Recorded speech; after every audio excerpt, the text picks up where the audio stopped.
Fire. Some people say it's man's best friend. Others say it's just a pleasing, flickering combination of light and colour.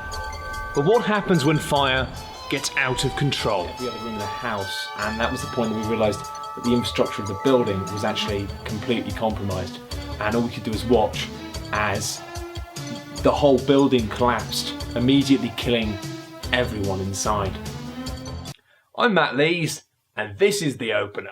I think that spending a night together with a good few friends playing some awesome games is the best thing you can do, and The Opener is all about choosing how to start that. Each month I'll be looking at simpler board games that you can kick off an evening with. Stuff that you can use to ease yourself into more complicated games, or try and get people who don't really play board games involved and show them that it's actually amazing. Now, Flashpoint is a cooperative game where you have to save people from a burning house. Oh, sounds lovely, sounds fun. It's pretty horrible. You have a family mode of the game, which in many regards doesn't really work. My job in our first game when we played family mode was basically to stop this grand piano from setting on fire. That's not a mechanic in the game. That was just, I didn't like the idea of the piano being set on fire, which gives you some idea of the lack of urgency that we experienced whilst playing the family mode. Because you've got two sides to the board, you've got two separate buildings that have very different kind of layouts.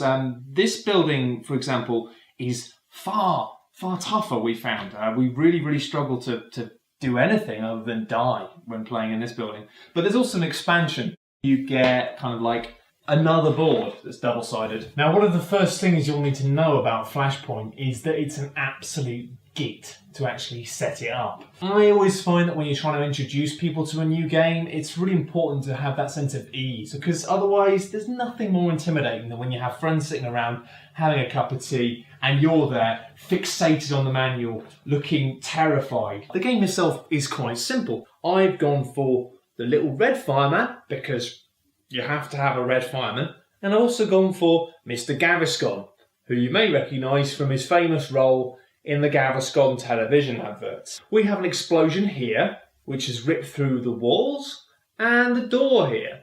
So that's not good. Doors in the game can be opened or closed. Do you remember your mum always says, you know, don't leave the doors open, close the doors? She might have been inferring that you could help minimise fire damage from explosions. Or she might have been worried about drafts. We've also got explosives dotted around the house for reasons that aren't completely clear. These ones are under the kitchen sink, fair enough. It's probably a big bottle of bleach or something. That one is just in the middle of the dining room. I've also got one here in the lounge. Somebody's just left a gasoline canister on the sofa. There are 8 different firemen to choose from. You've got someone who drives the truck around, and that's really useful because fire trucks, they've got fire hoses, and fire hoses are well good at putting out fires. You can also be an imaging technician who can use special dolphin sonar techniques to find out if the people in the house are people or just noises. And you've got a bunch of other types of specialists. Some people are really good at going in and getting people out. You've got medics that can heal people, so you don't have to carry them over your shoulder. You know, civilians are a flipping nightmare. And you've got people who are just damn good at putting out fires. You can change roles during the game for a couple of action points, but it's important to have a good synergy and have a good selection of people for the task at hand. And obviously the task at hand might seem simple to you. Get in there, put fires out, save people. But trust me, you're going to have to focus a bit more clearly than that. The fireman chaps can win the game by rescuing 7 survivors, but you lose the game if 4 die. Or if the building collapses. And the building collapses when you run out of these little black cubes. So it's very likely that you're going to lose. But that's all right, because a building's burnt down in the process and fire is intrinsically entertaining. Most characters have 4 actions they can carry out in one turn.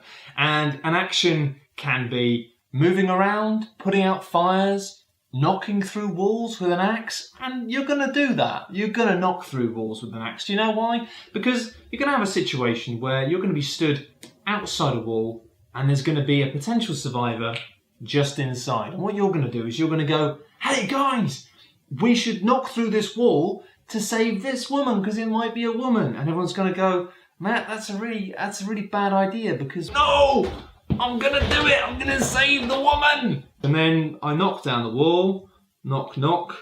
I go into the building and I flip it over and yeah, it's blank. There's no one there. And so then everyone looks at you and goes, Matt, you're an idiot. And then a few turns later, you run out of damage tokens and the whole building collapses. So don't do that. But you're going to do that anyway, because if you can't use an axe to chop down walls, then frankly, what's the point in being a fireman? In addition to that, you've got explosions and they can chain together. So if the little bottle of bleach that Timmy left on the sofa gets hit by a fire, you get another explosion. And suddenly, before you know it, all of the house is just collapsing. You've got the walls falling apart. You've got the person trapped in the toilet who you can't reach because the middle of the house has turned into a raging inferno. And you've got Steve over there who was supposed to be in the fire truck. He's gotten out of the fire truck to try and save a woman. And now you can't put the fires out. And you're like, Steve, why did you get out of the fire truck? You are the truck driver. Why did you get out of the fire truck? So you aren't going to argue with your friends, but it will be in a pretty jovial and hilarious manner. So it's absolutely fine. Rolling a dice to see where new victims and fire tokens appear gives Flashpoint a really random and exciting kind of element. You can feel like you're completely on top of the situation and the fire doesn't have a chance. And then before you know it, something else sparked off somewhere else.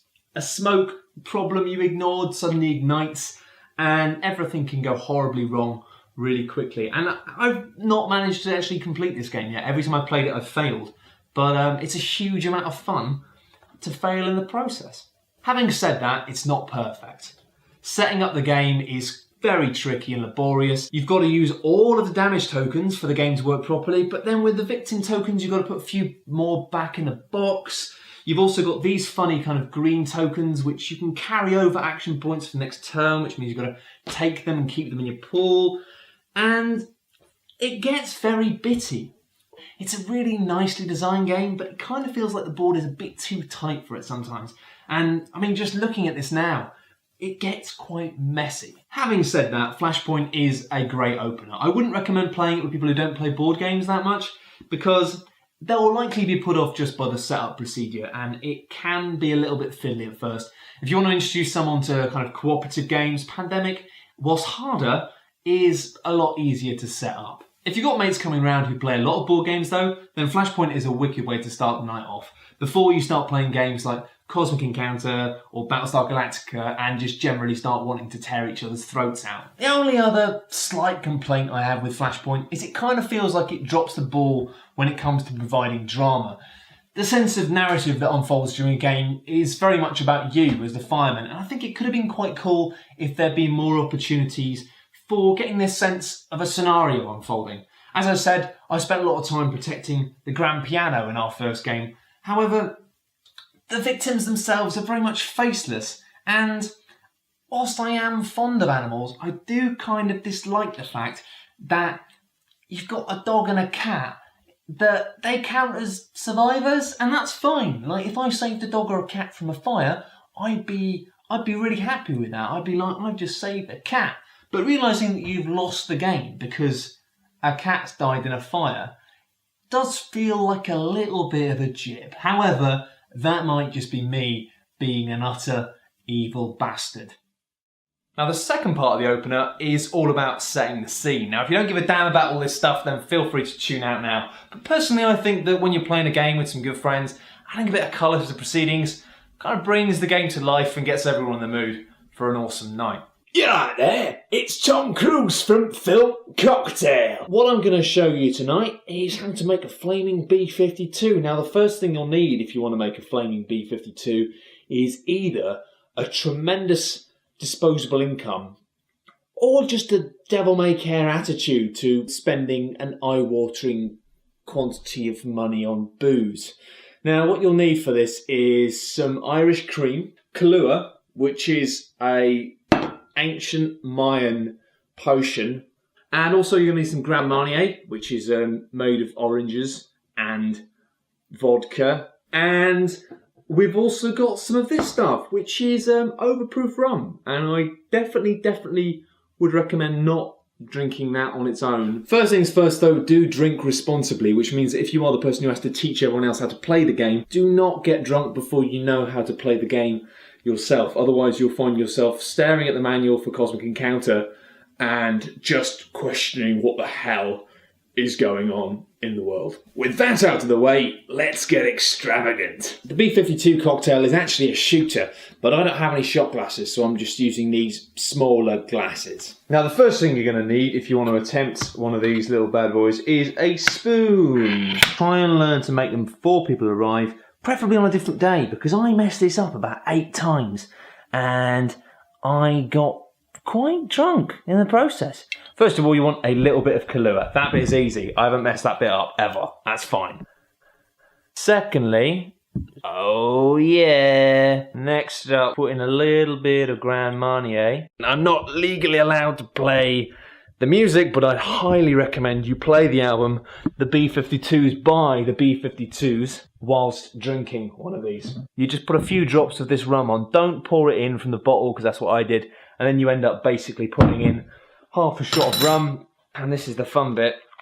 You just want to get a safety match. And do be careful with this. Obviously, thematic stuff is brilliant fun, but you don't want to actually physically set your house on fire just for a fancy drink. There you have a flaming B-52. You've got the Grand Marnier, you've got the Baileys, you've got the Kahlua. Don't let it heat for too long, because 1, you'll burn your mouth when you try and drink it, and 2, you'll cook the Baileys. If you don't really fancy having a drink or the prospect of spending this much money on ludicrous booze that you're never going to want and you're going to just gradually resent, then you can just burn a slice of toast under the grill. Create a sense of ambience. Is the house on fire?